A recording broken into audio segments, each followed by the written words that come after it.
Subscribe करिए हमारे channel target UP TET CTET को और बेल आइकन को दबाइए।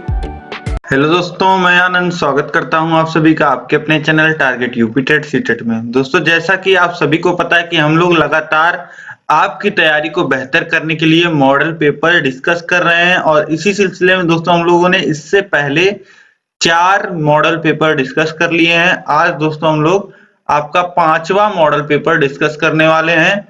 इससे पहले के मॉडल पेपर्स अगर दोस्तों आपने नहीं सॉल्व किए हैं तो सभी मॉडल पेपर्स आप सॉल्व कर लीजिए। सभी वीडियोस आपको ऊपर आई बटन में मिल जाएंगी, ठीक है। और अगर इन सब का पीडीएफ आपको चाहिए तो अब चारों मॉडल पेपर का पीडीएफ दोस्तों मैंने टेलीग्राम और व्हाट्सएप पे शेयर कर दिया है आप लोगों के साथ, तो वहां से आप लोग प्राप्त कर सकते हैं। टेलीग्राम पे आप लोग target UP TET CTET search करिएगा, चैनल का नाम आपको मिल जाएगा। इसी प्रकार दोस्तों इसका भी मैं शेयर कर दूंगा आपको पीडीएफ, और गणित का जो नोट्स मैंने बनाया है वह भी मैंने आपको शेयर कर दिया है। एक ही वीडियो में पूरा सिलेबस मैंने आपको पढ़ाया है, तो उस वीडियो का भी लिंक आपको ऊपर आई बटन में मिल जाएगा। 1 घंटे 54 मिनट की वीडियो है। उस वीडियो को दोस्तों आप लोग जरूर देख लीजिएगा एग्जाम देने जाने से पहले, ठीक है। तो अब दोस्तों देखिए स्टार्ट करते हैं हम लोग मॉडल पेपर को। देखिए पहला प्रश्न है इसमें, x धन 5 का वर्ग का मान होगा। तो x प्लस 5 का होल स्क्वायर दोस्तों a प्लस b के होल स्क्वायर का फॉर्मूला हमको लगाना है। ये कितना होता है a square plus 2ab plus b square, यानी कि यहाँ पे देखिए कितना आ जाएगा x square plus 10x plus 25। तो यहाँ पे देखिए कौन से ऑप्शन में दिया गया है, तो यह ऑप्शन 3 में दिया गया है दोस्तों। थोड़ा सा क्रम बदल के लिखा गया है लेकिन ऑप्शन 3 ही सही है, ठीक है।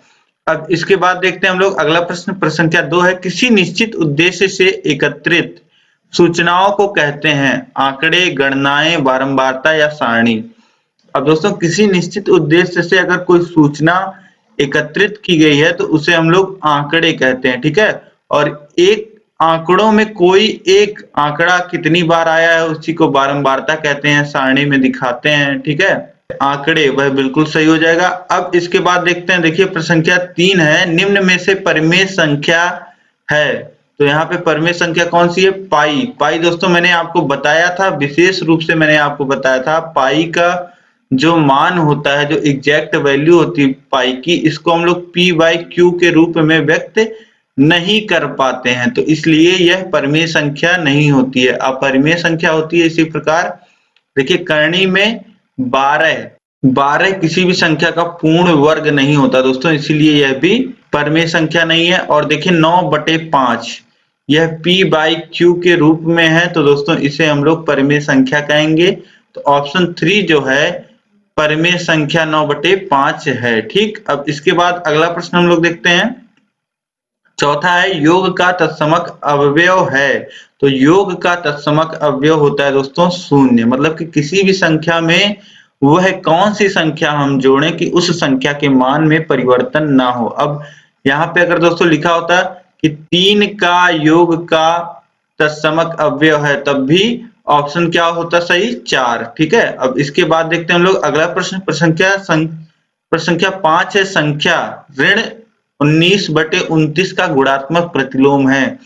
तो किसी भी संख्या का गुणात्मक प्रतिलोम निकालने के लिए दोस्तों हम लोग क्या करते हैं, बस उसके हर और अंश को पलट देते हैं, चिन्ह वैसा ही रहता है। तो ऋण 29/19 जो हो जाएगा वह गुणात्मक प्रतिलोम हो जाएगा। तो ऑप्शन 4 जो होगा वह बिल्कुल सही होगा। अब इसके बाद हम लोग देखते हैं दोस्तों अति लघुत्तरीय प्रश्नों को। देखिए अति लघुत्तरीय प्रश्नों में पहला है 6वां नंबर, 2a-6 तथा a²-9 का महत्तम समापवर्तक ज्ञात करें। तो दोस्तों देखिए 2a-6 और a²-9 इन्हीं दोनों का मासा हमको ज्ञात करना है दोस्तों। तो देखिए 2a-6 को हम लोग कितना लिख सकते हैं, 2 कॉमन ले लीजिए, यानी कि a-3 लिख सकते हैं इसको ब्रैकेट में। अब a²-9 को हम लोग क्या लिख सकते हैं दोस्तों, 3 का स्क्वायर। अब यहाँ पे आप a²-b² का फॉर्मूला यहाँ पे आप लगा दीजिए। तो अब ये कितना हो जाएगा, a+3 और a-3, ठीक। अब दोस्तों इसका मासा जब हम लोग लिखेंगे तो मासा किस प्रकार लिखते हैं दोस्तों, मासा लिखने में हम लोग क्या करते हैं, जो चीजें कॉमन मिलती हैं जो हमको कॉमन मिलता है दोनों जगह, जैसे यहाँ पे a-3 है और यहाँ पे भी a-3 है और कुछ दोस्तों कॉमन नहीं मिल रहा है, तो a-3 जो हो जाएगा वही मासा हो जाएगा। अब इसके बाद देखिए दोस्तों 7वां नंबर प्रश्न है। यहाँ पे देखिए इसको हमको सरल करना है, तो देखिए किस प्रकार हम इसको सरल करेंगे। अब दोस्तों इसी को हमको सॉल्व करना है और मैंने आपको बता दिया है कि सबसे पहले हम लोग बार ब्रैकेट को, फिर छोटे ब्रैकेट को, फिर मझले ब्रैकेट को, फिर बड़े ब्रैकेट को सॉल्व करते हैं। तो यहाँ पे देखिए सबसे पहले हम बार ब्रैकेट को सॉल्व कर लेंगे। तो बार ब्रैकेट को जब सॉल्व करेंगे दोस्तों तो कितना आएगा देखिए। अब यहाँ पे दोस्तों बार ब्रैकेट जब सॉल्व होगा तो देखिए बार ब्रैकेट में क्या है 4.3 माइनस 2 है, ठीक है। तो यहाँ पे कितना बच जाएगा 2.3, ठीक। अब फिर से मझला ब्रैकेट, बड़ा ब्रैकेट। अब इसको दोस्तों हम लोग सॉल्व करते हैं। अब यहाँ पे क्या सॉल्व होगा दोस्तों, अब यहाँ पे छोटे ब्रैकेट में जो भी चीजें हैं उनको हम सॉल्व करेंगे। तो सीधे हम चलते हैं छोटे ब्रैकेट में सोल्यूशन के लिए। तो देखिए यहाँ पे छोटे ब्रैकेट में क्या है 5.4 माइनस 2.3। तो यहाँ पे कितना आ जाएगा दोस्तों, यहाँ पे आ जाएगा 1 पॉइंट और ये घट जाएगा, यहाँ आ जाएगा 3, ठीक। तो इस प्रकार दोस्तों अब छोटा ब्रैकेट हट गया। अब इसके बाद देखिए 8.7 माइनस बड़ा ब्रैकेट 7.6 और देखिए मझले ब्रैकेट में क्या हो रहा है, मझले ब्रैकेट में हो रहा है 6.5 माइनस 3.1। तो घटा दीजिए तो कितना आ जाएगा यहाँ पे दोस्तों, यहाँ पे आ जाएगा 4, इधर पॉइंट और इधर 3, ठीक। और मझला ब्रैकेट जब खुल जाएगा तो माइनस का मल्टीप्लाई हो जाएगा अंदर, ठीक। तो अब इसके बाद देखिए दोस्तों, इसके बाद 8.7 माइनस, अब बड़े ब्रैकेट में देखिए सॉल्व करेंगे तो कितना आ जाएगा यहाँ पे 2.4 और माइनस का मल्टीप्लाई हो जाएगा, यानी कि ये हो जाएगा 8.7 माइनस 4.2। तो इसे सॉल्व करेंगे तो कितना आ जाएगा 5 पॉइंट और यहाँ पे 4। तो आंसर कितना मिल जाएगा दोस्तों 4.5, ठीक। अब इसके बाद देखिए प्रश्न संख्या 8 है, निम्न में से प्राकृतिक संख्याओं को छांटिए। तो देखिए प्राकृतिक संख्याएं यहाँ कौन कौन सी हैं, 333 प्राकृतिक संख्याएं दोस्तों हम लोग क्या लिखते हैं 1 2 3 4 5 6, ये सभी प्राकृतिक संख्याएं होती हैं। तो ऐसे आगे आप गिनते जाएंगे तो उसमें 333 आएगी, मतलब कि 333 जो है वह प्राकृतिक संख्या है। और देखिए शून्य दोस्तों, शून्य क्या है, प्राकृतिक संख्या नहीं है, क्योंकि प्राकृतिक संख्याएं गिनती की संख्याएं होती हैं, ठीक है, और 1 से शुरू होती हैं। तो शून्य जो है वह प्राकृतिक संख्या नहीं है। 543 प्राकृतिक संख्या है, 3 सही 1/4, तो ये दोस्तों प्राकृतिक संख्या नहीं है। इसी प्रकार ऋण 7/8 ऋणात्मक संख्याएं तो प्राकृतिक संख्याएं होती ही नहीं है। और इसी तरीके से 2 सही 3/8 ये भी प्राकृतिक संख्या नहीं है। तो केवल 2 संख्याएं 333 और 543 यह प्राकृतिक संख्याएं हैं और बाकी प्राकृतिक संख्याएं नहीं है। तो उत्तर में 333 और 543 आप लिखिएगा। इसके बाद देखिए प्रश्न संख्या 9 है दोस्तों, एक संख्या के दुगुने में से 20 घटाने पर 46 प्राप्त होता है, तो संख्या ज्ञात कीजिए। दोस्तों संख्या में निकालना है तो सबसे पहले हम लोग मान लेते हैं संख्या x है और प्रश्न में संख्या के बारे में कह क्या रहा है कि संख्या के दुगुने में से 20 घटाने पर 46 प्राप्त होता है। मतलब कि संख्या के दोगुने यानी कि 2x 2 गुणे x में से 20 घटाने पे कितना प्राप्त हो रहा है 46, ठीक। तो संख्या का मान पूछ रहा है, तो यहाँ पे दोस्तों यही समीकरण बस आपको बनाने आना चाहिए। संख्या के दोगुने में से 20 घटाने पर यानी कि 2x 2 गुणे x माइनस 20 बराबर कितना प्राप्त हो रहा है 46। तो यही हमने लिख दिया यहाँ पे। अब देखिए 2x बराबर हम लोग कितना लिख सकते हैं, 2x बराबर हम लोग लिख सकते हैं 46 धन 20, यानी कि 2x बराबर हो जाएगा 66 के और x बराबर हो जाएगा दोस्तों 33। तो यहाँ पे दोस्तों हमें संख्या का मान प्राप्त हो गया, वह संख्या कितनी होगी 33। अब इसके बाद दोस्तों अगला प्रश्न देखते हैं। देखिए प्रश्न संख्या 10 है, एक वर्गाकार खेत की भुजा x धन 17 मीटर है, खेत का क्षेत्रफल ज्ञात कीजिए जबकि x बराबर -3 है। अब यहाँ पे दोस्तों एक वर्गाकार खेत दिया गया है, उसकी भुजा जो हमें दी गई है वह x के रूप में दी गई है और खेत का जो क्षेत्रफल है वह हमें निकालना है, जबकि x की वैल्यू जो हमें दी गई है दोस्तों, x की वैल्यू दोस्तों यहाँ पे हमें दी गई है, ठीक है। तो अब सबसे पहले हम लोग भुजा ज्ञात कर लेते हैं x की वैल्यू रख के। तो देखिए 3x + 17 यही भुजा हमको दी गई है। अब x का मान जो हमें दिया गया है वो हम यहाँ पे रख लेते हैं। तो 3 × -3 + 17 यानी कि ये कितना हो जाएगा, -9 + 17 यानी कि 17 में से 9 घट जाएगा तो बचेगा कितना, 8। तो भुजा यहाँ पे 8 हमें मिल गई। अब खेत का क्षेत्रफल दोस्तों हमें बताना है। तो खेत का क्षेत्रफल दोस्तों, वर्गाकार खेत है तो वर्गाकार खेत का क्षेत्रफल कितना हो जाएगा, a² भुजा का स्क्वायर यानी कि 8 × 8 यानी कि 64 वर्ग मीटर, क्योंकि भुजा जो दी गई है वह मीटर में दी गई है और 2 बार गुणा होता है भुजा का, तो मीटर गुणे मीटर कितना होता है, मीटर स्क्वायर या वर्ग मीटर जिसे हम लिखते हैं। ठीक, अब इसके बाद देखते हैं दोस्तों अगला प्रश्न है, प्रश्न संख्या 11। एक काम को 25 आदमी 12 दिन में करते हैं तो 15 आदमी उसी काम को कितने दिन में करेंगे। अब दोस्तों मैंने आपको एक फॉर्मूला याद करवाया था, M1D1 = होता है M2D2। ठीक है, इसमें M क्या है दोस्तों, इसमें M है मैन और D क्या है, डे यानी कि दिन।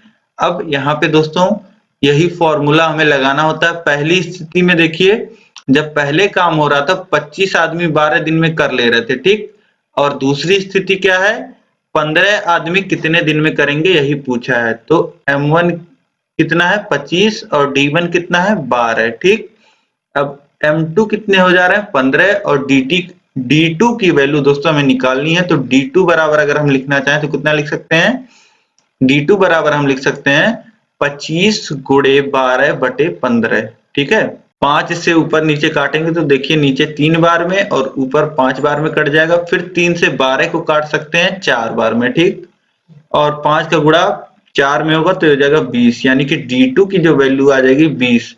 मतलब कि अब उस काम को करने में जो समय लगेगा वह 20 दिन का लगेगा।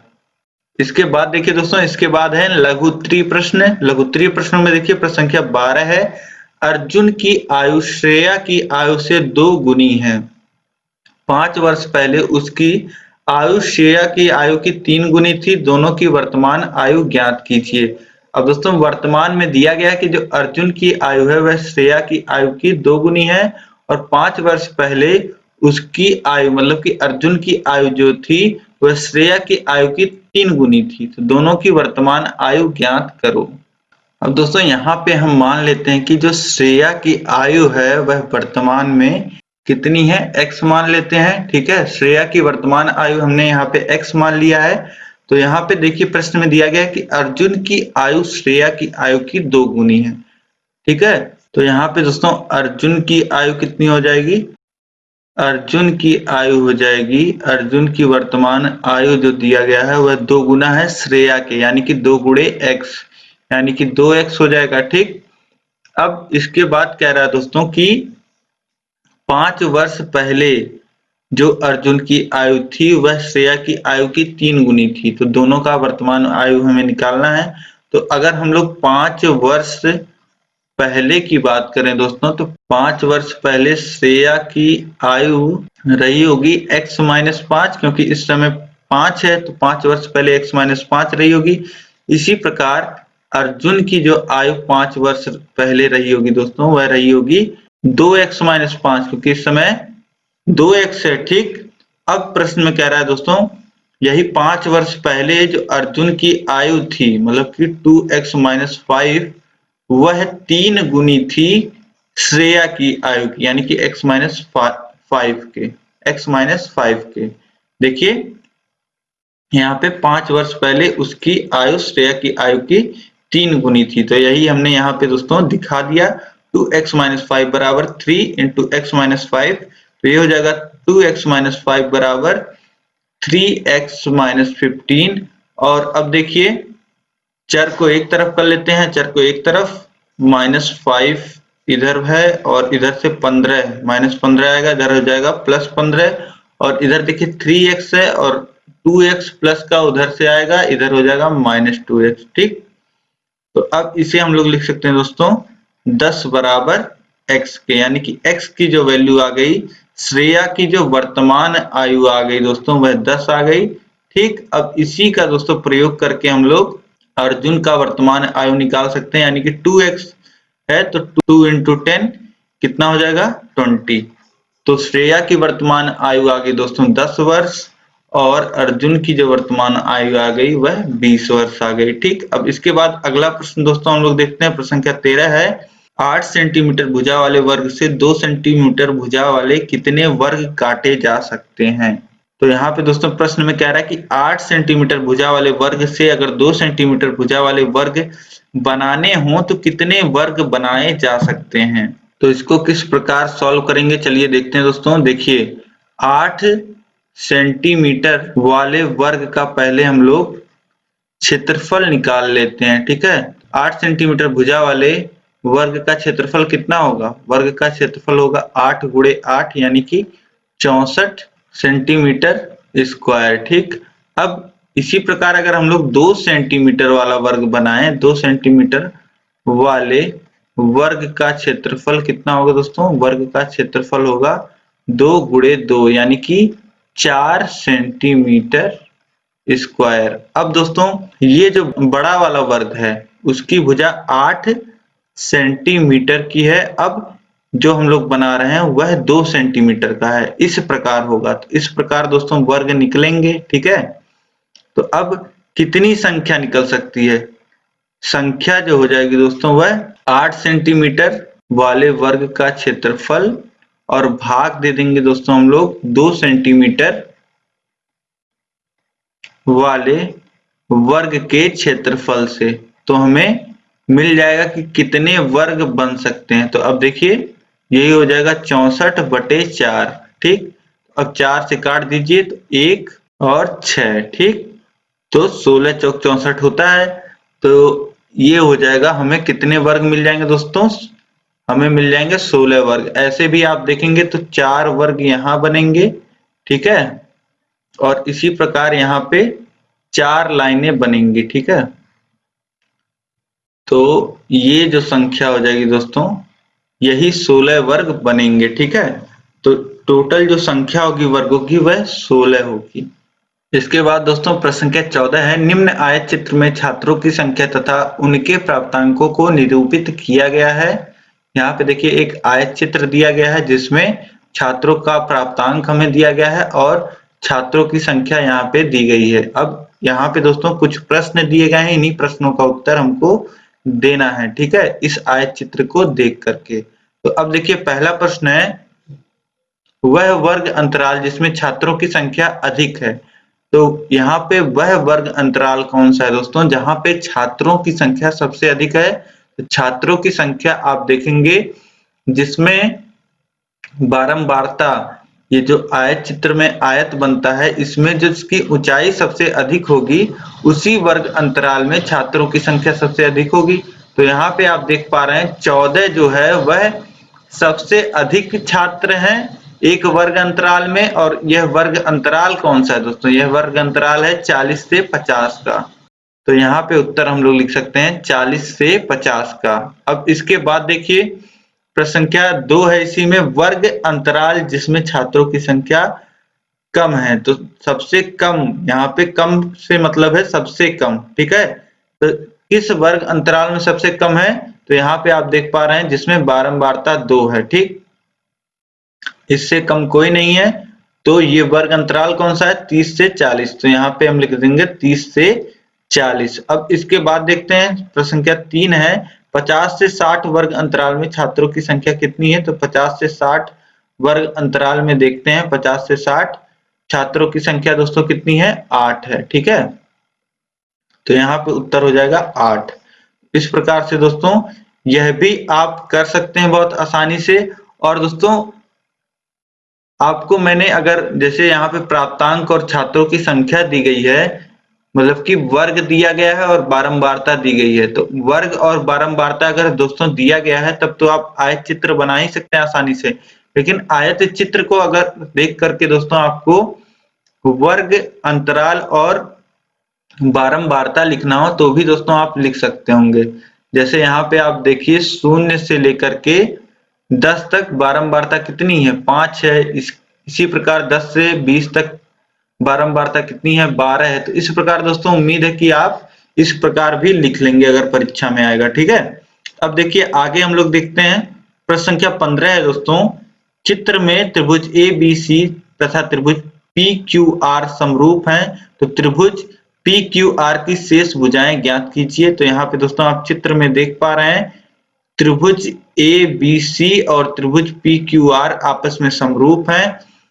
अब दोस्तों यहाँ पे आप देख पा रहे हैं कि त्रिभुज ए बी सी में तीनों भुजाएं हमको पता है और त्रिभुज पी क्यू आर में केवल क्यू आर भुजा यहाँ पे ज्ञात है और बाकी दो भुजाएं दोस्तों त्रिभुज पी क्यू आर की शेष भुजाएं निकालने को यहाँ पे पूछ रहा है, ज्ञात कीजिए। यानी कि हमें भुजा पी क्यू का मान और भुजा पी आर का मान पता करना है, ठीक है। तो यहाँ पे दोस्तों दोनों त्रिभुज जब समरूप हैं तो समरूप त्रिभुज में दोस्तों प्रॉपर्टी आपको पता होगा कि जो भुजाओं का अनुपात होता है वह बराबर होता है, ठीक है। तो यहाँ से दोस्तों हम लोग क्या लिख सकते हैं, यहाँ से हम लोग दोस्तों लिख सकते हैं जो भुजा P Q by A B, यही दोनों संगत भुजाएं हैं। यानी कि ये जो पी क्यू भुजा है और ए बी, ये दो संगत भुजाएं हैं। इनका जो अनुपात होगा दोस्तों वह बराबर होगा संगत भुजाएं BC और QR के। जो भुजाएं हमको ज्ञात हैं अब वो भुजाएं हम लिख रहे हैं, ठीक है। तो यहाँ पे हमें PQ नहीं ज्ञात था और AB ज्ञात है, ठीक है। और बाकी दोनों, पहले दोस्तों हमने वो भुजा ली है जिसमें हमें भुजा निकालना है, तो हमने PQ और AB का अनुपात ले लिया है। अब जहां पे हमें ज्ञात है वो उन भुजाओं का हम अनुपात ले लेते हैं।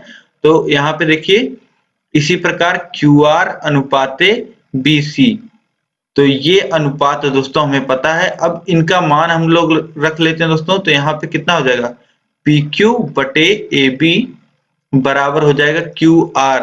अब जो मान यहाँ पे हमें पता है वे मान हम रख लेते हैं। तो PQ बाई, PQ का मान नहीं पता है, PQ रहने देंगे, और Q और AB का मान दोस्तों हमको पता है, तो AB का मान 2 है तो रख लेते हैं। अब देखिए QR का मान कितना है 1.5 है और BC का मान कितना है दोस्तों, BC का मान 3 है। तो ये दोनों मान हमने यहाँ पे, तो ये मान दोस्तों हमने यहाँ पे रख लिए। अब देखिए PQ बराबर अगर केवल लिखना हो तो हम कितना लिख सकते हैं 1.5 इंटू 2/3 और PQ बराबर कितना हो जाएगा दोस्तों, PQ बराबर हो जाएगा 3/3, यानी कि PQ का मान कितना आ जाएगा 1 सेंटीमीटर, ठीक। अब ये भुजा दोस्तों हमें PQ मिल गई 1 सेंटीमीटर। अब हमें कौन सी भुजा ज्ञात करनी है, अब हमें भुजा ज्ञात करनी है PR, ठीक। तो अब देखिए किस प्रकार यहाँ पे हम लोग लिख सकते हैं, यहाँ पे लिख सकते हैं हम लोग फिर किन्हीं दो संगत भुजाओं का दोस्तों अनुपात आपस में बराबर हम दिखा देते हैं। तो यहाँ पे देखिए कितना लिख सकते हैं हम लोग, यहाँ पे हम लोग लिख सकते हैं दोस्तों PR बाई AC बराबर हो जाएगा दोस्तों PR बाई AC किसके बराबर दोस्तों लिख सकते हैं। अब देखिए यहाँ पे PQ और AB हमें ज्ञात है तो इन दोनों को भी हम लिख सकते हैं।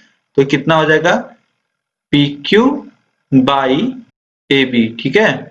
तो अब देखिए PR की वैल्यू हमको निकालना है, नहीं पता है। AC कितना है दोस्तों, AC है 2.8 और देखिए PQ कितना है, PQ है दोस्तों 1 और AB कितना है, AB है 2, ठीक है। तो अब PR बराबर अगर हम लिखना चाहें तो कितना लिख सकते हैं 2.8/2, ठीक। तो 2 से 2.8 काट देंगे तो कितना आ जाएगा 1.4 सेंटीमीटर। तो यहाँ पे दोस्तों हमें PR की जो वैल्यू मिल जाएगी वह 1.4 सेंटीमीटर मिल जाएगी और PQ की वैल्यू 1 सेंटीमीटर मिल जाएगी, ठीक। तो इसी प्रकार दोस्तों त्रिभुज PQR में हम बाकी दोनों भुजाएं भी ज्ञात कर सकते हैं। अब इसके बाद देखिए दोस्तों प्रश्न संख्या 16 है। एक रेलगाड़ी 120 मीटर लंबे प्लेटफॉर्म को 12 सेकंड में पार करती है तथा एक खंबे को 2/2/5 सेकंड में, तो रेलगाड़ी की लंबाई तथा रेलगाड़ी की चाल किलोमीटर प्रति घंटा में ज्ञात कीजिए। अब यहाँ पे दोस्तों एक रेलगाड़ी के विषय में बताया गया है जो 120 मीटर लंबे प्लेटफॉर्म को 12 सेकंड में पार कर रही है और एक खंबा है उसको 2/2/5 सेकंड में पार कर रही है।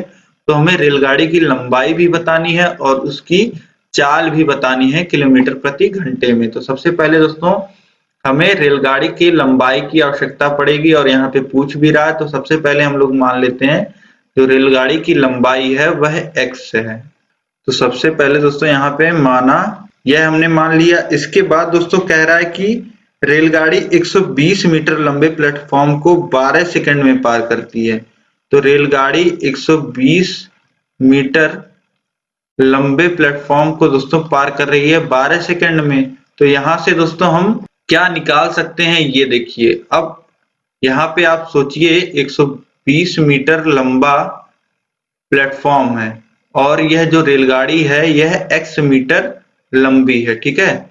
x मीटर लंबी यह रेलगाड़ी है और 120 मीटर लंबे प्लेटफॉर्म को इसको क्रॉस करना है, ठीक है। तो अब देखिए यहां से जब प्लेटफॉर्म के पहले सिरे पे जब ट्रेन पहुंचेगी यहाँ पे, तो इसको प्लेटफॉर्म के अंदर होने के लिए पहले अपने जिसका जितना इसका लंबाई है x उतना चलना पड़ेगा और इसके बाद दोस्तों 120 मीटर चलना पड़ेगा इसको पार करने के लिए, ठीक है। तो रेलगाड़ी जो पूरा दूरी दोस्तों तय करेगी इस प्लेटफॉर्म को पार करने के लिए, वह दूरी जो हो जाएगी दोस्तों, दूरी जो चलेगी प्लेटफॉर्म को क्रॉस करने में, वह हो जाएगा रेलगाड़ी की जितनी लंबाई है धन प्लेटफॉर्म की जितनी लंबाई है, यानी कि दूरी जो हो जाएगा वह x धन 120 मीटर हो जाएगा। यह दोस्तों आप समझ पा रहे होंगे। अब इसके बाद दोस्तों समय हमको दिया गया है, समय कितना लग रहा है, समय दोस्तों लग रहा है 12 सेकंड का, ठीक है। अब यहाँ से दोस्तों हम लोग इसकी रेलगाड़ी की चाल अगर लिखना चाहें तो रेलगाड़ी की चाल कितनी हो जाएगी दोस्तों, दूरी बटे समय होता है, चाल बराबर दूरी बटे समय होता है। तो दूरी कितना लगा है, x धन 120 मीटर चली है और कितने सेकंड में चली है, 12 सेकंड में, ठीक है। तो ये रेलगाड़ी की चाल दोस्तों हमें प्राप्त हो गई। अब इसके बाद दोस्तों प्रश्न में हम लोग देखते हैं। प्रश्न में देखिए एक तो प्लेटफॉर्म के बारे में लिखा था और एक खंभे के बारे में लिखा। दोस्तों खंभे को 2 सही 2/5 सेकंड में यह पार कर ले रही है।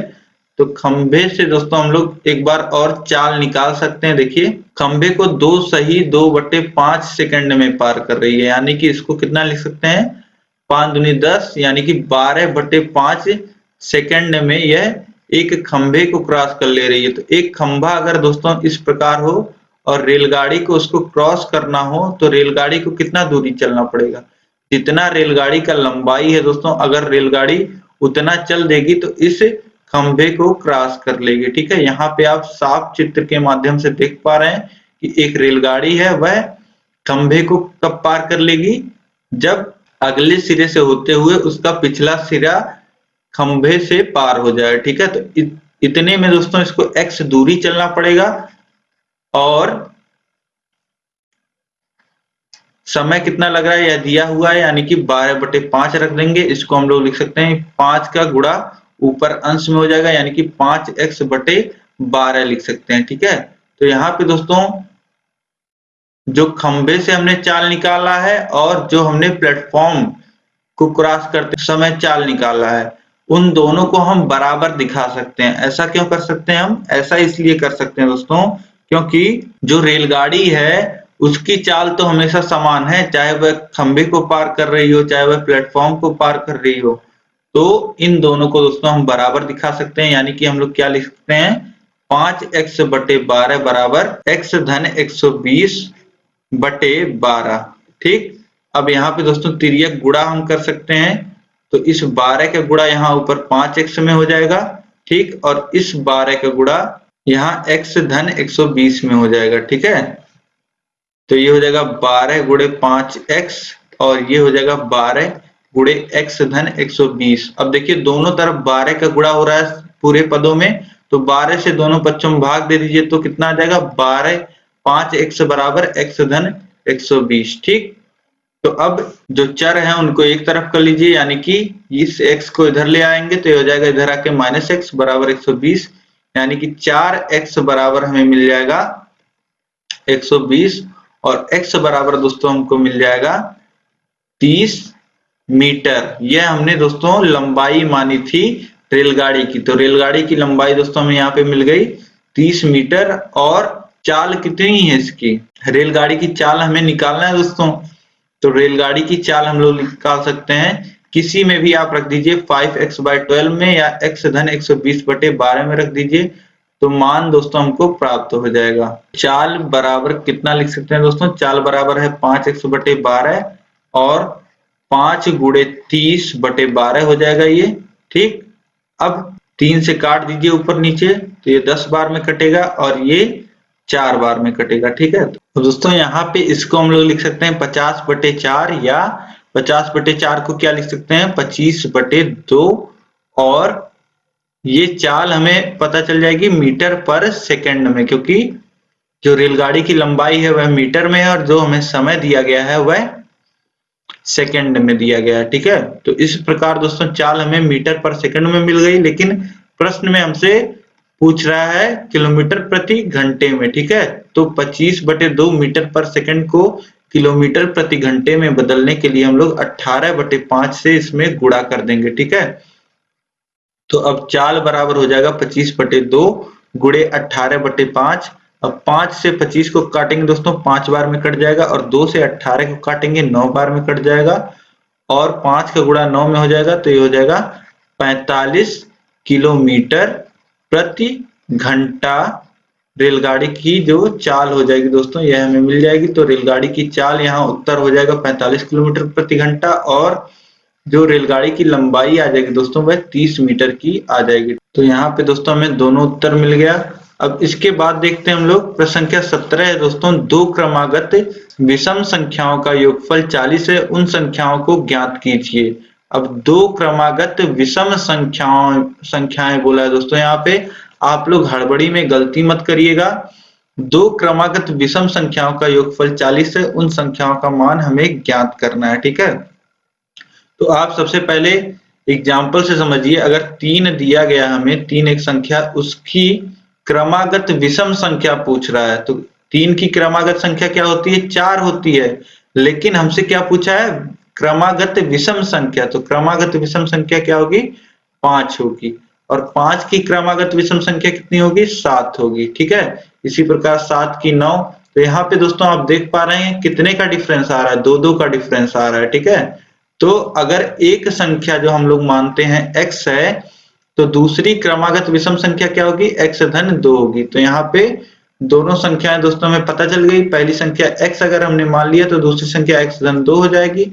और इसी प्रकार दोस्तों अब हम इसे सॉल्व कर लेते हैं। देखिए पहली संख्या है x और दूसरी संख्या है x-2 और हमें क्या दिया गया है? दोनों संख्याओं का योग जो दिया गया है, यानी कि x-2 जो हमें दिया गया है वह बराबर दिया गया है दोस्तों 40 के। दोनों संख्याओं का योगफल जो है वह 40 के है, तो यहाँ पे 40 लिख देंगे। अब x हो जाएगा, यानी कि 2x-2 बराबर 40 के है, तो 2x बराबर कितना है? 38 के है। ठीक है, और x बराबर कितना है दोस्तों? 19 के है। ठीक, तो x की वैल्यू एक संख्या में प्राप्त हो गई 19 और x-2 कितना प्राप्त होगा? 21। तो दूसरी संख्या कितनी है? 21। तो इस प्रकार दोस्तों दोनों संख्याएं हमें ज्ञात हो गई।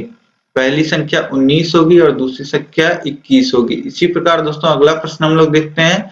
देखिए अगला प्रश्न है, एक घनाभ की लंबाई 80 सेंटीमीटर, चौड़ाई 40 सेंटीमीटर, ऊंचाई 1 मीटर 20 सेंटीमीटर है, तो घनाभ का आयतन घन मीटर में ज्ञात कीजिए। जो हमें घनाभ की लंबाई देखिए सेंटीमीटर में दी गई है, चौड़ाई सेंटीमीटर में और ऊंचाई मीटर सेंटीमीटर मिला के दी गई है, तो हमें घनाभ का आयतन घन मीटर में बताना है। ठीक है, तो ये आप लोग ध्यान रखिएगा।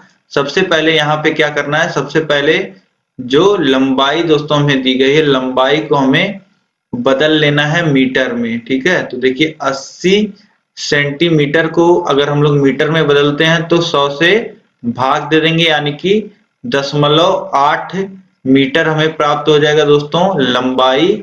और इसी प्रकार चौड़ाई को मीटर में बदलेंगे तो कितना आ जाएगा? चौड़ाई आ जाएगा 0.4 मीटर। और इसी प्रकार ऊंचाई को जब बदलेंगे दोस्तों, तो ऊंचाई को बदलेंगे तो आ जाएगा 1.20 मीटर। अब दोस्तों आयतन ज्ञात करने के लिए हम लोग इन तीनों का गुणा कर देंगे, तो आयतन बराबर हो जाएगा 0.8 गुणे 0.4 गुणे 1.20।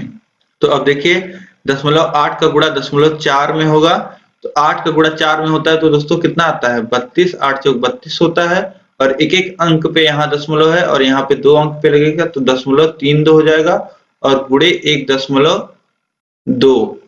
अब इसका गुणा कर लेते हैं दोस्तों। देखिए 12 का गुणा 2 में अगर करते हैं तो कितना आता है, 12 दूनी 24 के 4, हाथ से लगा 2 और 12 त्रिक 36 होता है और 36 और 2 कितना हो जाएगा 38। ठीक है, और देखिए यहाँ पे एक अंक पे दशमलव है, यहाँ पे 2 अंक पे, तो यहाँ पे 3 अंक पे दशमलव लगेगा तो उत्तर कितना हमको मिल जाएगा 0.384। और इसे दोस्तों घन मीटर लिख देंगे क्योंकि तीनों मीटर में है, तो ये कितना हो जाएगा 0.384 घन मीटर आयतन आ जाएगा दोस्तों यहाँ पे घनाभ का। ठीक है, तो इस प्रकार दोस्तों हमने टोटल आपके जितने भी क्वेश्चंस थे सभी क्वेश्चंस को यहाँ पे हमने देख लिया दोस्तों, सभी प्रश्नों को हमने हल कर लिया। अब यहाँ पे दोस्तों अगर कहीं पे भी आपको डाउट है तो आप मुझे कमेंट करके बताइए, और यह वीडियो दोस्तों आपको अच्छी लगी है तो वीडियो को प्लीज आप लाइक कर दीजिए, अपने दोस्तों में अधिक से अधिक इस वीडियो को शेयर कर दीजिए। इसका पीडीएफ आपको टेलीग्राम पे मिल जाएगा। और दोस्तों अभी तक आपने चैनल को सब्सक्राइब नहीं किया हुआ है तो सब्सक्राइब करके उसके बगल घंटी का निशान आ जाएगा, उस घंटी पे ऑल सेलेक्ट कर लीजिएगा आप, ताकि आपको सभी नोटिफिकेशन समय समय पे मिल पाए। ठीक है दोस्तों, तो इस वीडियो को अधिक से अधिक शेयर करना मत भूलिए।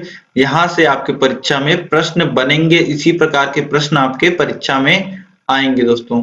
ठीक है, और इसके बाद दोस्तों गणित की परीक्षा के बाद आपकी 3rd सेमेस्टर की क्लासेस हम शुरू कर रहे हैं चैनल पे, तो आप लोग 3rd सेमेस्टर की क्लासेस से जुड़ना मत भूलिएगा जैसे ही आपका पेपर खत्म होता है। और आई बटन में अभी आपको सभी लिंक मिल जाएंगी, सभी वीडियोस जितनी गणित की वीडियोस हैं सभी आप देख सकते हैं, सभी वीडियोस आप देख के जाइएगा, तभी आप 25 में 25 स्कोर करके आओगे। ठीक है दोस्तों, तो चैनल पे विजिट करके आप एग्जाम के बाद 3rd सेमेस्टर की क्लासेस से जुड़ना मत भूलिएगा। ठीक है, इस वीडियो में अंत तक बने रहने के लिए आप सभी लोग का बहुत बहुत धन्यवाद। जय हिंद।